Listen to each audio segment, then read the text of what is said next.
Welcome future Chips to Chips and Canvas 2024. I'm Mrs. Sarah Bashman, and I'll be your instructor for the evening. Tonight, we will be painting a Gals and Glasses style painting of Chippy, our mascot. This painting is inspired by the work of Madeline Kirkland, who started creating a painting business based on her unique style of painting while she was still a student at the University of Alabama.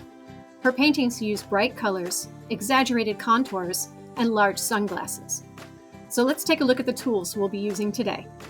This will be a painting with 6 colors: white, black, magenta, aqua green, sienna, and apricot. You will be using 5 paintbrushes: a large round blue brush, a large square purple brush, a medium round green brush, a small round red brush, and a small square yellow brush. Everyone has a cup of water to wash off their brushes and paper towels to dry them. If you need more paper towels or clean water, our ambassadors will be happy to assist you. The first thing we will be painting is the fur at the top of Chippy's face. So let's use our purple brush and dip it into the sienna paint. You don't need a lot of paint on the brush, and you should probably wipe off some of that excess paint onto your plate before applying it to your canvas. The square brushes are really great for applying paint to straight edges, like those around the star-shaped glasses. You can use this large brush for the big areas, but if you're struggling to get that big brush into those smaller spots, feel free to switch to the smaller yellow square brush. I use the flat side of my brush for the large areas, but then I turn it sideways to get it into the smaller areas, like the points of Chippy's fur.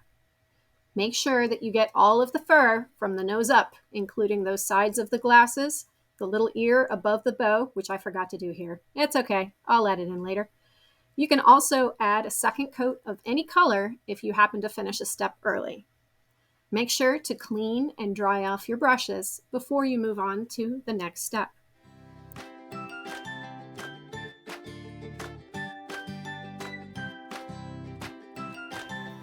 Next, I'm going to be using the purple brush again, but this time I'm using the aqua green paint, and we are going to paint in the background. Just like before, I'm going to be using the wide side of my brush to cover the large areas, but then I'm going to turn it sideways to get into the smaller spots. Again, you don't need a lot of paint at any one time. You're just trying to spread it thinly over the canvas, trying to avoid clumps of paint. You can always add more layers of paint later. I like to carefully place paint around the edges of the letters first, and then apply paint to the larger areas between the letters. Feel free to switch to your smaller square brush to get inside of these tiny parts. Don't forget the little piece under the letter C and under the letter A, like I did here. Don't worry, I'll fix that later too. Notice I'm using paint on both sides of the square brush before I go back for more paint. I'm also shifting how I hold the brush to follow the curves of the letters. Feel free to spin your canvas around to make this easier on your hand so you don't have to bend your wrists like I'm doing. I just wanted to keep it in one position for the video, but you don't have to. Remember that you can add a second coat to any color if you finish a step early, and make sure to clean and dry your brushes off before moving on to the next step.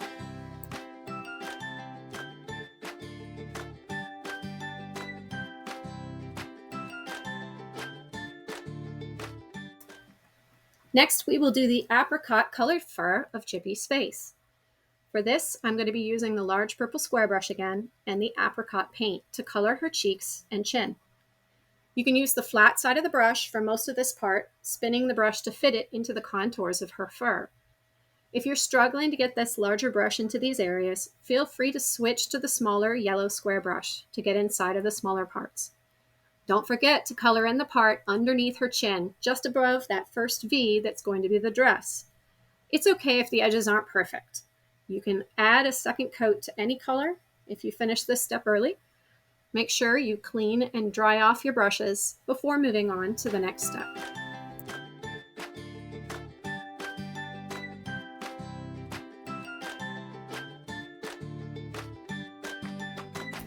Now we are going to be painting the glasses, tongue, hair bow, and dress with magenta.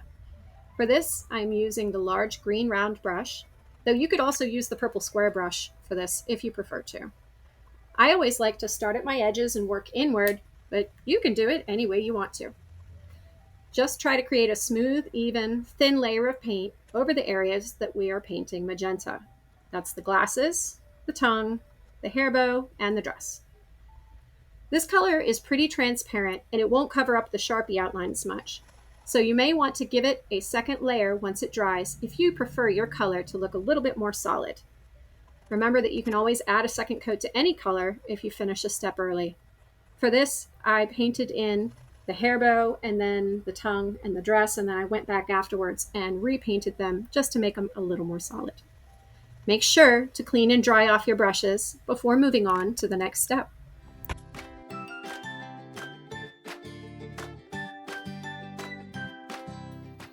Now we will take a moment to paint the edges of your canvas aqua green as well.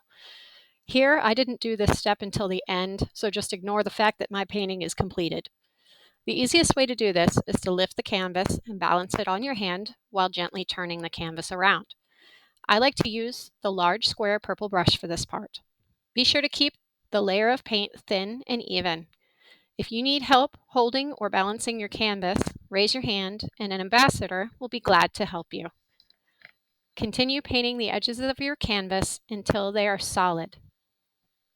Once you're done with this step, clean your brushes and wait for more instructions.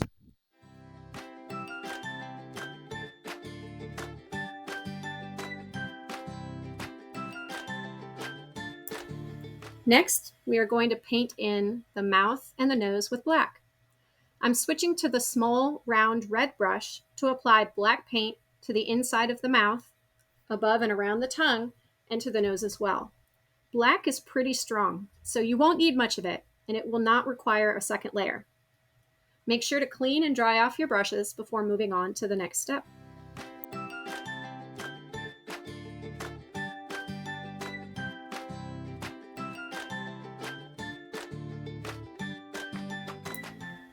Next, we will add some white highlights.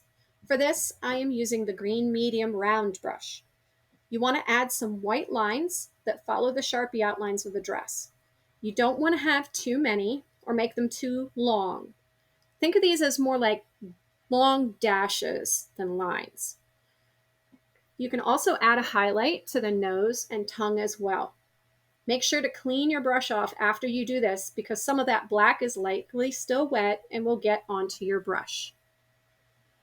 I then switched to my small square yellow brush to add the white and pink dashes to the background. Do one color first, then clean off the brush and do the second color with that same brush. Here, I applied the pink to the background first, letting my dashes spread out evenly behind the letters and Chippy's head. Then I cleaned off my brush and applied white. I let some of my white dashes overlap the pink ones, just trying to keep them evenly spaced out. It looks pretty good.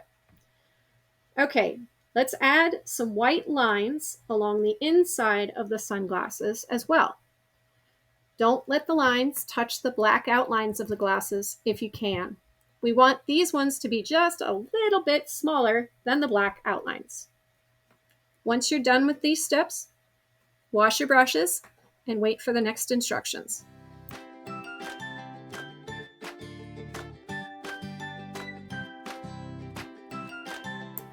While our white accents are drying, let's paint the letters. Here I'm taking the small yellow square brush to just put a light coating of white over the letters. I like to let the white go over the edges of the Sharpie lines a little bit in places. Yes, I know the letters are already white because the canvas is white. The reason that I'm doing this is to let the pink and green lines I'm about to paint on top of it blend into the white a bit.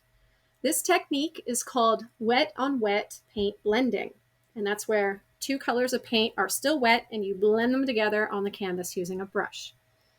Now that we have a light coat of white down, I'm going to pick up a little aqua green on my brush, wipe it off a little so it's not too full, and I'm going to turn it on its side so that I'm using the square brush straight up and down like it's a blade. This will give me nice, neat lines.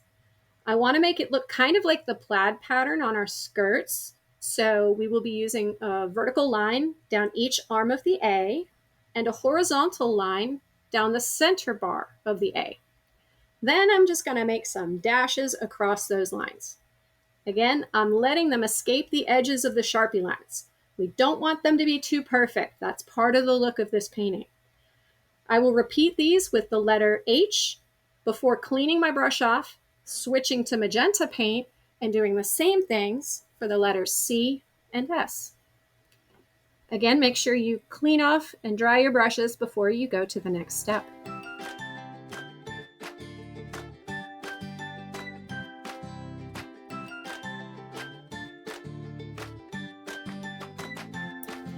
Now we are going to make the dots on the glasses. Start out with the large blue round brush, dip it into the magenta paint, and add a large dot at all of the points of the star glasses, just the outside points. You have 4 dots of pink on each star and 1 where those 2 stars meet right by Chippy's nose. To dot, you're just going to lower your paintbrush onto the canvas straight down and then lift it straight back up to create a little circle. It's almost like stamping, straight down, straight up. Okay, you're going to clean your brush off when you're done with the pink dots. And this time we're going to get really crazy. I want you to use 2 brushes at the same time. Yes, 2. Who says you can't paint with both hands at the same time? Not me. So we will take the green medium round brush and the red small round brush. And we're going to dip one of these into white and the other one into green. Does not matter which one. We're just going to dip one into white, one into green. Now with 1 brush in each hand, we're going to alternate dots around your glasses. Each arm of your star needs to have 1 white dot and 1 green dot, but we want those colors to continually change as we go around the star. So we're going to place a green dot and then a white dot, go to the next arm, green dot, white dot, green dot, white dot, as we go around. So watch how I do it as I go around the star with my paint brushes, and then try it yourself. When you're done, you can clean your brushes off and wait until the next step. Now that we've created all of the major parts of the painting, you can add any finishing touches. This can be adding a second layer to any thin areas, adding your own strokes of paint somewhere, and signing your work. Ambassadors can help you with adding any of your finishing touches. Don't forget to sign your work before you start cleaning up.